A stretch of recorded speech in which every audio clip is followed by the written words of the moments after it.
2001 সালে জাপানে নিপ্পন টিভিতে মানি টাইগার্স নামে ভিন্নধর্মী রিয়েলিটি শো চালু হওয়ার পর থেকেই ফরম্যাটটি বিশ্বব্যাপী ব্যাপক জনপ্রিয়তা লাভ করে।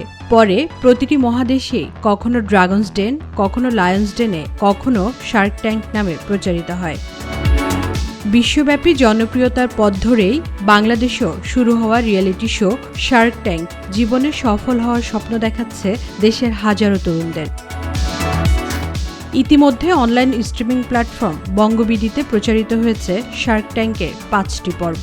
আহসান হাবিব তার 4 জন সহযোগীকে নিয়ে অংশ নিয়েছিলেন 5ম পর্বে। আমাদেরকে বলেছিল যে we are the famous one, আমরা আমাদের টিমটাকে নিয়ে ওরা খুব এক্সাইটেড ছিল। সো ওনাদের এনকারেজমেন্ট পেয়ে আমাদেরও একটু দেখা গিয়েছে যে আমাদেরও একটু এনার্জি বুস্টিং হয়েছে।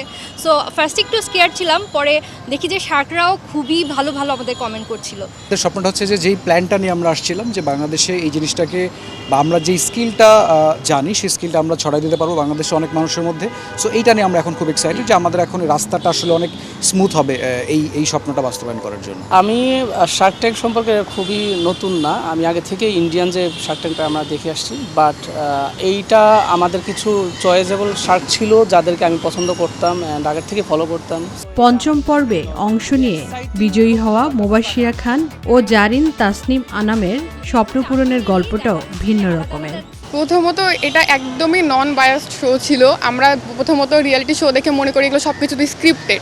এখানে কোনো কিছুই স্ক্রিপ্টেড ছিল না, যেটা আমাদের জন্য খুবই অবাক করারও বিষয় ছিল, কারণ আমরা টিভিতে দেখে ভাবি যে সব কিছু স্ক্রিপ্টেড হয়।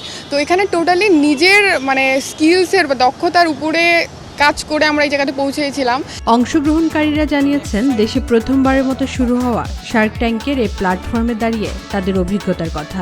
যারা ছিলেন তারা শার্ক হিসেবে ওখানে, সো তাদের সাথে কাজ করতে পারাটাও একটা সৌভাগ্যের ব্যাপার। একটা অনলাইন পেজ খুলি 2019-এ পড়াশোনার পাশাপাশি, দেন টুকটাক কাজ করতে থাকি অ্যান্ড মাঝে মাঝে অর্ডার আসতো। ওইটাই আমার জন্য একটা হ্যাপিনেসের জায়গা ছিল অ্যান্ড ওই মোমেন্টটা খুবই নার্ভাসনেস কাজ করছিল, কিন্তু যখনই আমি ওই জায়গাতে এন্ট্রি করে দাঁড়াই শার্কদের সামনে অ্যান্ড আমার তখন জাস্ট সব নার্ভাসনেস শেষ হয়ে যায় অ্যান্ড জাস্ট আমি কনফিডেন্টলি আমার ওনাদেরকে পিচটা করি অ্যান্ড বাকিটা তো আপনারা এপিসোডে দেখতেই পাচ্ছেন। এটা বেসিক্যালি মানুষের স্বপ্ন পূরণের একটা জায়গা। পুরো বাংলাদেশে আমরা আসলে এই ইনফরমেশনগুলো বা এই নলেজগুলো ছড়াই দিতে পারবো। বিশ্বের বিভিন্ন দেশের মতো বাংলাদেশেও ব্যাপক জনপ্রিয়তা লাভ করছে এই রিয়েলিটি শো।